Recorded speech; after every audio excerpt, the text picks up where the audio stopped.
Hello, everyone, and welcome to the Melbourne Traditionalists podcast, episode 73. I'm Mark Moncrief, and I have with me Mr. Mark Richardson from Oz Conservative. How are you? I'm really well, thank you, Mark. Good to be back again.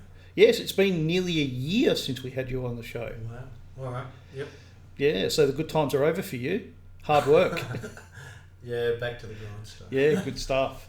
Now, we had some news happen over New Year's where the Governor-General has changed the wording of the Australian National Anthem, and instead of the second line being "For we are young and free," it is now "For we are one and free." Yep, we're no longer young, it seems.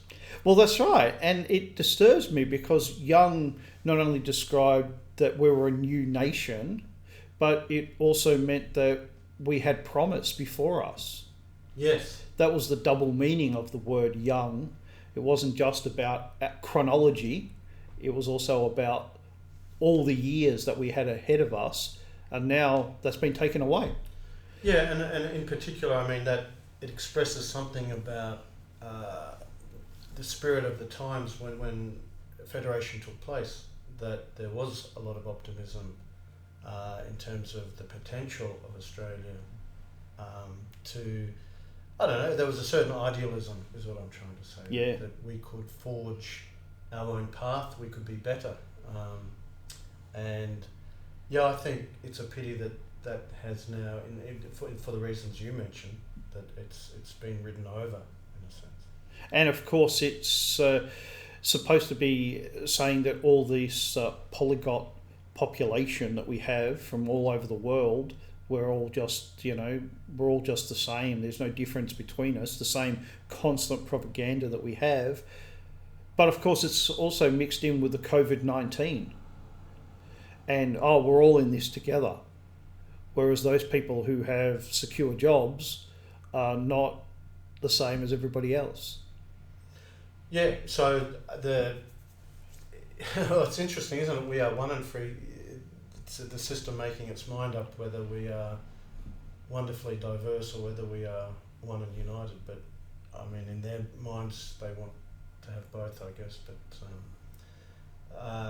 I think not that I agree with Mark Latham about everything, but one point he made, which I very much agreed with, is that this is not really going to make anyone happy anyway in the long run. I think. Absolutely. The idea of it was because it was meant to be to say we're young and free was meant to exclude the Aborigines, which it didn't really, because Australia is a federated nation. It is a young nation. We had the colonial governments prior to that, and then yes, many different Aboriginal tribes. So in terms of the existence of Australia itself, we are a young nation, so that it wasn't really exclusive in that sense. And but anyway, it's meant to promote sensitivity toward Aborigines, but the idea that this will settle anything and will just make now everybody happy and complaints will go away. I mean, it's not going to happen. It just, if anything, it will encourage. And that's what it does, doesn't it? Or every time you make a concession to these people. Yeah. And I'm not talking about Aboriginal people. I'm talking about the left. Yes. I'm talking about all those people who are perennially offended by something. Although I tend to think that's now becoming us. Because there's always, every day, there's something new to be offended by. It's hard to keep up with all the things that are outrageous. Yes. It's been... Advanced Australia Fair was written in the 1800s, adopted as the national anthem in 1977. At that stage, it had 4 stanzas. Yes. And in 1984, that was reduced to 2. But in most singings, it's only 1 stanza. Even the second stanza is not usually included. And of course, in the 2 that were taken out, it talked about Britain's sons across the sea. Well, that's exactly right. So it doesn't surprise me at all that the powers that be don't want those first verses sung. But yeah, so they settled on the one that was they felt most comfortable with. And strictly speaking, Australia has two national anthems, because we still have our original national anthem, God Save the Queen. God Save the Queen, yeah. Which, of course, when there's a reigning king, is God Save the King. Yeah. Same words except for king or queen. But that's still the national anthem. That can still be sung at patriotic events. And apparently there was a bit of confusion when there was a referendum held in 1977. And the referendum, only 43% of people actually voted for Advanced Australia Fair. So it wasn't the majority, it was just higher than anybody else. But what they did was they said, God Save the Queen can still be used. It's still the national anthem. But the Governor-General apparently released a document, and most people accepted it was a mistake. It wasn't supposed to be sent out, but it said that it's only supposed to be sung on regal occasions, so in the presence of the monarch. But that's actually not true. Well, that's interesting. I mean, you've jogged a childhood memory now, because I remember God Save the Queen being played quite commonly in my childhood. I'm trying to remember occasions now, but it was a frequent event. Yes. Whereas nowadays, of course, it's hard to think of a time. That's right, and that's one of the things liberalism does, isn't it? Is it slowly says, we're just going to introduce this small change, and then over time it becomes this massive change. Yeah, it really is the wedge put into the log and splitting it apart. Yeah. Before we get on to, I know that we've got a few things we want to talk about, but you've reminded me about a discussion I read on social media about whether the American anthem should be changed.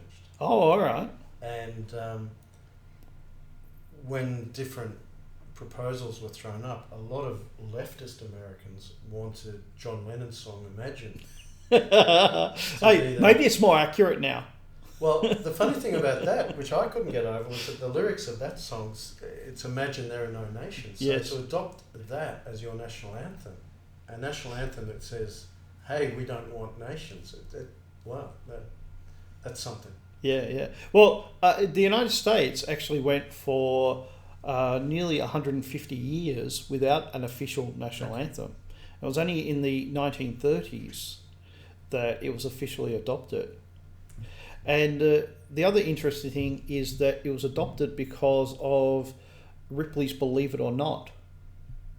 Now, Ripley was a cartoonist who wrote in American newspapers, and he had a column called Ripley's Believe It or Not. And some of those Believe It or Nots were true, and some weren't. Okay. But his two most controversial ones were both about American history. The first is that America doesn't have a national anthem. Right. And people were like, yeah, of course it does. And then actually people went and looked and went, oh, no. There's songs that we constantly sing and we just assume are the national anthem, but we don't actually have a national anthem. So Congress, I think it was 1933, actually officiated and made that the national anthem, the Star Spangled Banner. Yeah. And the second one was that America was nearly a German-speaking country, because when they had a vote on what should be the official language in government, English won by one vote. Now, I don't think in reality, even if they had voted for German to be the official language of correspondence, that would have happened. And we're talking about the 1780s, right, when there was a lot of bit anti-English feeling because of the late Revolutionary War. Did not know that at all. Well, that was why it was very controversial, because most people had not known that. Now, what we want to do is we want to actually talk about some other national anthems that we could adopt. Songs that have been written in the past that were at one time or another quite popular and over time have fallen out of favour. And unfortunately, I guess patriotic songs have fallen out of favour. So we're going to talk about a guy called Peter Dawson, and he was a big songwriter and singer in the 30s and 40s. Yeah, he's certainly a very popular singer. So still mentioned on Australian classical music stations, for instance. You'll hear his name crop up. So he was probably the most popular male Australian sort of more classical type singer of that era. Yep. And what was the famous song that you told me about before that he... Oh no, that was the other one we're going to mention. That was the Jack O'Hagan. Oh, all right. Sorry, I'm getting confused here. All right. But the song Peter Dawson wrote is called Song of Australia. Yeah. And I know you had some thoughts on it. Well, I just, when you look at these earlier anthems, you get certain themes come out, which I find interesting because they're kind of survivals of really enduring Western ideas and concepts. So if you go, and it's a little bit strange these days because we have now broken with these things, unfortunately, to a degree that there's been a breach after what you might call thousands of years, really. And the idea was that it was a matter of it was acknowledging the sacrifices made on your behalf by previous generations, and that goes back to really ancient Greek political thought, really, and how they conceived of justice and piety and so on. And yeah, I just find it refreshing to go through some of the lyrics because this still comes out even in 1940 and later, as we'll soon discover. So if you look at some of the lyrics of that song, I jotted down a few before. It's got it talks about our valiant fathers and courage strong and true, the glory of those who came before, of our heritage, the spirit of our fathers. It talks about nobility, of simple faith and duty. These kind of lyrics come out in that very popular song of 1940. And I just don't think you would get that. Well, you don't in the kind of even the songs that claim to be patriotic songs today. Yeah. You don't get that reference to what we owe to previous generations, and it's easy to forget that we so much think now that Anglo peoples are, liberal to the extent that we've never had these things, but we did once, and we did once honour the pioneers. If you go to a lot of country towns, you'll still find you'll still see a lot of evidence, of sorts. Yeah. I know in my suburb of Melbourne that they had a pioneer celebration days where people would dress up and have a parade in the main street. The idea of heritage, all of the little heritage societies you see, even in the suburbs, that was an important thing to a lot of people. And it's not that long ago. It's only a generation or two ago, so it's something we've lost recently. And anyway, so I was very interested that came out in the Peter Dawson song. No, I think you're quite right. And I'm looking at YouTube, and we'll have all these songs listed in the thing below. But there's a comment here, this should be our anthem for Song of Australia. Yeah. And that's right. You hear, It's funny you mention that because I have a Twitter account, and so I sometimes am on Twitter and I have a lot of I tend to focus on the Australian accounts, and this topic came up on Australian Twitter. As it would. Yeah. So when that change happened, and so people started to talk about, well, what should be the anthem, and the only ones people knew were the modern ones. I think we're going to talk about it later, but the We Are One, or whatever it's called, the singers one. And people were throwing around these ideas, and I started to post some of these older anthems, and immediately the same response that people immediately thought, this would be much better. This is the kind of thing that would be a much better anthem. But they've just been lost. There's been that breach, and people aren't aware of these songs. Yeah, and I guess it's because, unlike some other countries, Australians are not self-consciously patriotic. Yeah. And we tend to take our lowest culture as more patriotic. It's more patriotic to go camping and drink beer than it is to sing the national anthem.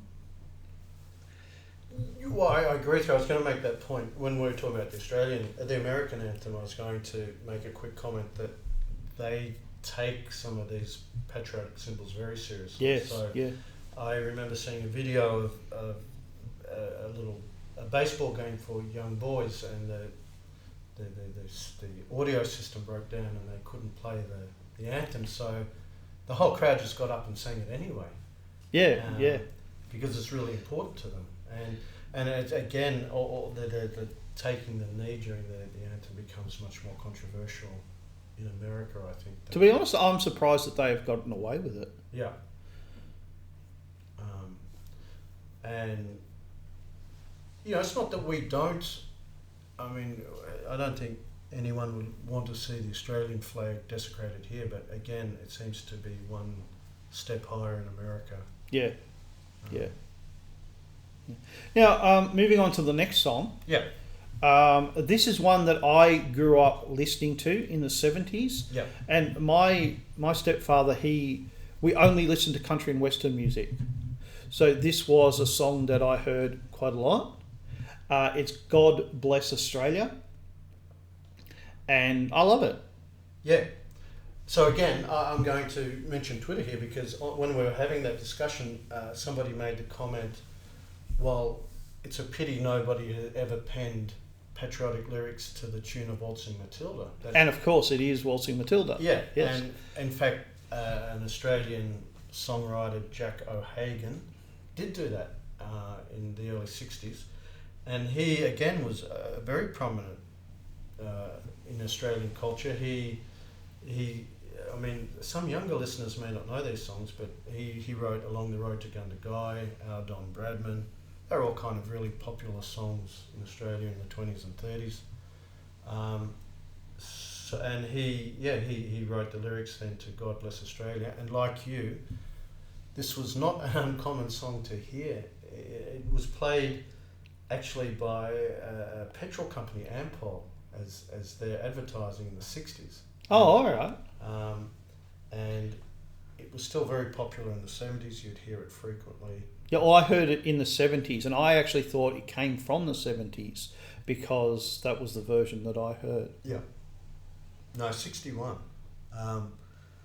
And yeah, again, if you look at the lyrics of that song, it talks about Australia being built by our fathers who pioneered our heritage,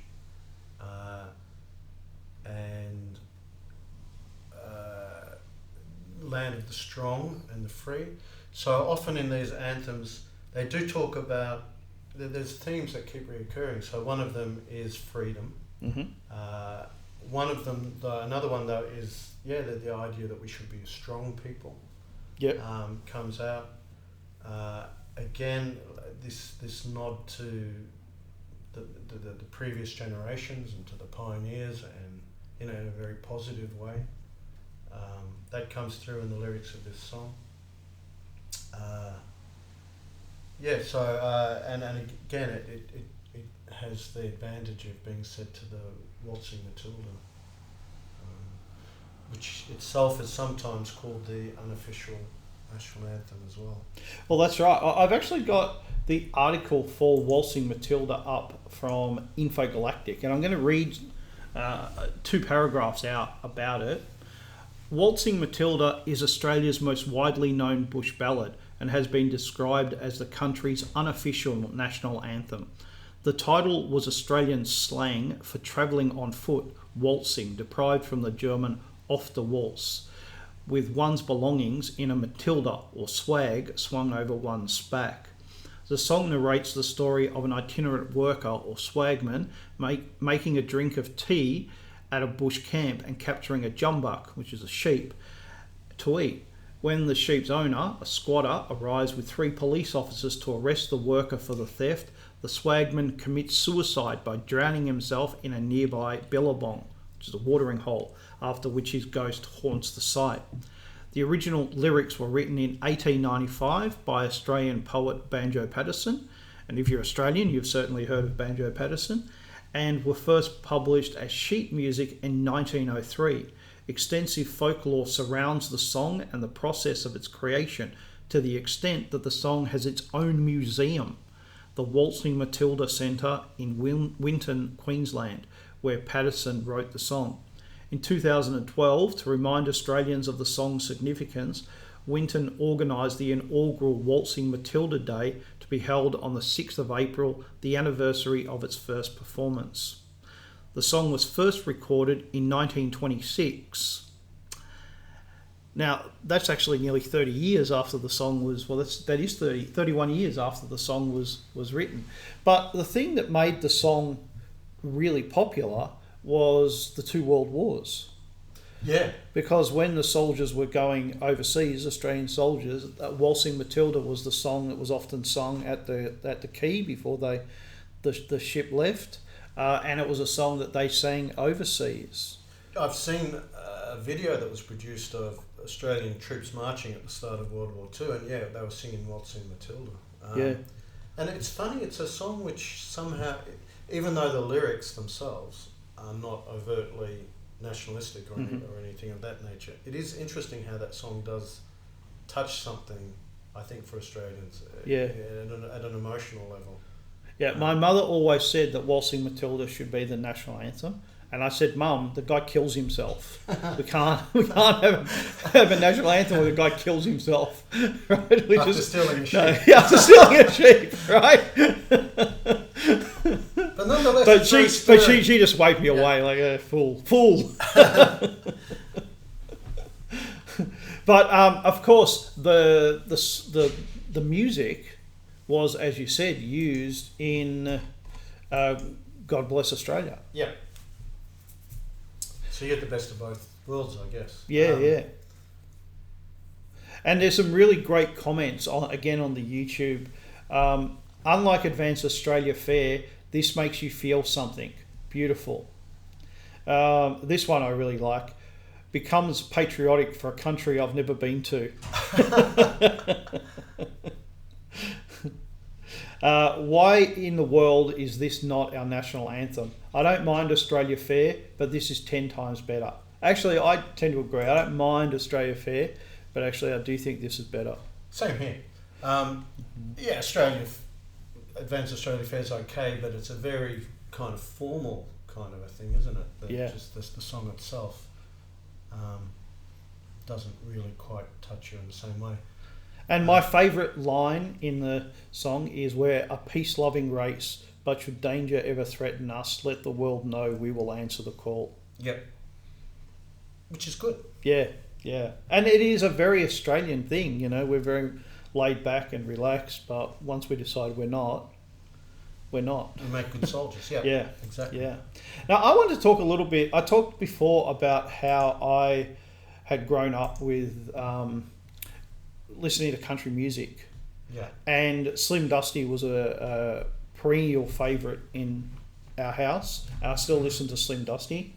And if you don't, and you like Australian music, you should. Because his songs, he never toured outside of Australia. He had a 50-year career, and he never toured outside of. Sorry, he did. He went to Britain, but his primary focus was Australia, and he really loved to tour country towns. So he'd go to places where everyone in the town was basically going to turn up to his performance, you know. But what's interesting is when you listen to his songs from the 50s and 60s, they're much more patriotic, and as he comes into the 80s and 90s, they become a bit more, oh yeah, you know, we have to accept all the changes that have happened and so forth. But when you listen to the songs from the 50s and from the 50s, 60s, 70s, they really give a really great patriotic feeling. Okay. And I know a lot of people, you know, they've heard of Slim Dusty, but they never really listened to him. And I'd just like him to be thought of when we're talking about patriotic songs, because he wrote, I don't know, 100, 200 songs. He recorded 50 albums. All right. Well, I'm one of those people who needs to go listen to something. I know some of his later stuff, but that would be it. Yeah. Now, most people, if they said, "Oh, we're going to change the national anthem," what would they say? Yeah, it is, and this is what many people said on Twitter. It's the "I Am Australian" song from the Seekers. Yep. Yeah, and I must say, the first time I heard it, I really liked it. I didn't, so maybe I was a little. All right, yeah. Oh, look, I didn't, because the whole premise of it is the idea that we're polyglotted. I guess, and that's the focus of the song, which, you know, as a traditionalist, I don't think. I think I reacted against that. Yeah. Pretty viscerally, to be honest. I took it as just a statement of fact more than an intention. But actually, over time, I've come to agree with you. And I think that it's not just a statement of fact; it's a statement of intention as well. Yeah, and my understanding is that the Seekers themselves have been pretty much lefty types over a period of time. Yeah, it's one of the bizarre things that folk music, since the 50s, has been a leftist endeavour. Why should that be? It doesn't make any sense. It doesn't. That's an excellent point. That's a really good point. But you could say that about a few things, really. I mean, most artists are leftist types, whereas leftism, a kind of a leftist society, has very little use for the better kinds of art anyway. So I've always thought that was a mistake on their part. Well, that maybe we should talk about that in another episode, because that's a very interesting topic, talking about art and artists and how they're fooling themselves. Yeah. But so we have both decided that "I Am Australian" is not off the menu. Yeah, it's off the menu. Yeah. Now, we were also going to talk about a poem. Yeah. So this is a poem I'm a little bit familiar with. It's written by someone called George Essex Evans. He was a Queenslander known as the Federation poet, because he wrote some poems supporting Federation, and he wrote one for Federation, actually, just called Australia. And it's a really interesting poem. I think if there was a trad anthology of Australian poems, this would be in it. Mm-hmm. Because it actually makes something of a criticism of... Well, it's actually... He sounds a warning in it, which unfortunately wasn't heeded sufficiently, I think. So if we have a little look through it... Do you want to read through it, or do you want me to? Right. Well, I'll start, or maybe we can share this. It begins with: "Earth's mightiest isle, she stands alone. The wide seas wash around her throne. Crowned by the red sun as his own. This is the last of all the lands where freedom's fray-torn banner stands, not wrested yet from free men's hands." So there's a common theme that you find in all of these kind of patriotic poems and anthems about. There's a sense of freedom as a key value. Then it goes on, the world's great page lies bare today that sent the rise of nations, the decay, will she too rise and fall as they. So the concern here is, well, What countries rise and fall. What goes up must come down. Yeah. So how are we going to try and stave this off? She called men to her, and they came, whose deaths have given the desert name. That fame is written with her fame. So here's this nod again to the people we owe something to, our forefathers who made the country and who formed who we are. So that's that really ancient Western idea that is still here in 1900, 1901.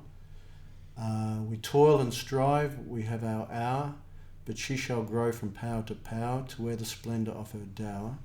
The trust is ours, to us alone. We are the strong foundation stone, the seed from which the flower is grown. So again, you have that sense there of he's aware that his generation is the foundation stone. And whilst a realm in fee we hold to guard the new against the old, we'll take the glitter for the gold. Now here it gets really interesting. What shall it profit her if we make gold our God and strength our plea and call wild license liberty? Now that's actually really wise. He's cottoned on to dangerous aspects, which did prove to be dangerous. So he's saying, whenever you hear those sort of right liberal politicians treating the nation just as an economy, and so whatever is good for the economy we set about and do, he's saying don't do it. And then he also says liberty shouldn't be understood as wild licenses. It's just doing whatever you have a mind to do, which again unfortunately is how things have devolved.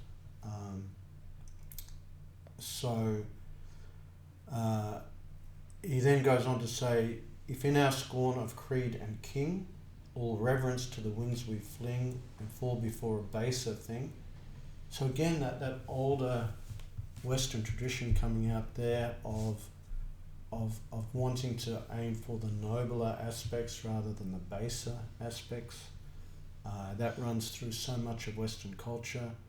And for him, important not to have what he calls a scorn of creed and king, and to throw away reverence, which we have done, of course.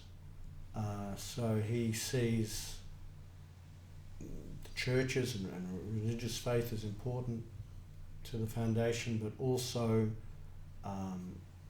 reverencing things like the king and the monarchy. And then he goes on, though in her coming hour of pride her millions throng the desert wide, her cities stud the water side. What though her sword unconquered be, her armoured navy sweep the sea, if all her peoples are not free? To be the wave of thought indeed from new world vaunt and old world need, to manifest to manlier day and mightier deed. So he's basically saying here, you can be really strong in one sense, just in terms of raw power, but it's meaningless unless you're serving the right ends. So that's what he's emphasising. So what are the right ends? To be a people proved and strong, true freemen of the poet's song, for whom the world has waited long. So again, that theme of strength and freedom comes out again. It was thought, and destiny. Yeah. But freedom not as understood in terms of autonomy and just doing whatever you have a mind to do. So yeah, I thought it was a really good poem. Well, they've got here, rate this poem 1 out of 5. What would you like to rate it? Can I give it a 4.9? There we go, we'll round it up. I got to sign in. All right, I'll do that at some point. Yeah, so the common themes there, which, yeah, as I said, it's like there's a breach it's like for a whole period of time in Western history, you get this mixing of what was going to become today's modernism. Yep. But with this very strong survivals of a more traditional Western way as well. And unfortunately for us, we're the generation which, it's pretty much all just the modernist thing. That's true, isn't it? Yes, very much. Yeah, there's not too much left of honouring your fathers and their achievements, of taking strength as an aim. Just those ideals even that were around earlier on. I think you'll find the notion of freedom has continued to devolve as well. From absolutely. How they would have understood freedom. Yeah. Now, just proving that I'm a modern. Yeah. In the 1980s, there were 2 Australian songs that were very popular and have been. Some people say that they should be the national anthem. One is GANGgajang, Sounds of Them, which is also known as This Is Australia. Oh, yeah. And this is what I regard as the Australian national anthem, Icehouse, Great Southern Land. Yeah. They're both good songs. I forget the lyrics to them. The line that I like the best in Great Southern Land is hidden in the summer for 1,000,000 years. Okay. That's great poetry. I was going to say before that some of that bloom in Australian popular music in the 80s, some of it still had a patriotic feeling to it. Yeah, definitely. Even Land Down Under, which is a little bit satirical, even that has still nonetheless... It is a patriotic song. Yeah. Well, people have taken it as such anyway. Yeah. And you're right, you've reminded me that there are these 2 other songs as well. Yeah. Although I will be honest, I would vote for God Bless Australia if it came down to it. Simply because an anthem has to be able to be sung. Yeah. And if it's a song that you have to listen to, then I would go for Great Southern Land. Yeah. But if it's a song that you have to sing, which is you do with an anthem, I would do God Bless Australia. Yeah. Yeah. Now, thank you for coming onto the show. And hopefully we'll have you on again. I hope so. It's always great to be here. Very good, very good. Thank you for listening, everybody. And I will speak to you again next week. Bye-bye.